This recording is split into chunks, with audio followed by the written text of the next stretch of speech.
In segment 2, we will use Python programming to decrypt the AES cipher to get the plain text. This belongs to the cryptography topic. Okay, let's see the CTF challenge. In this challenge, it uses the symmetric encryption.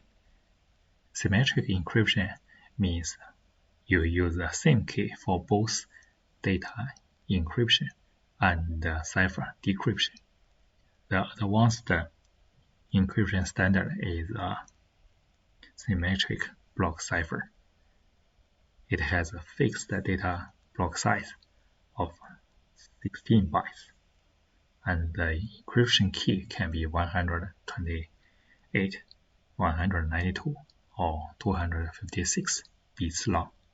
AES is a very fast and secure algorithm. In this question, we will have an encrypt flag with AES key size 16 bits and mode EAX. Let's see the detail. So we can see the key is IGCO NZL 2023, something, right? Then we have the ciphertext, which is byte format. And we also have the nonce, which also byte format. So now we need to decrypt this ciphertext to get the plain text.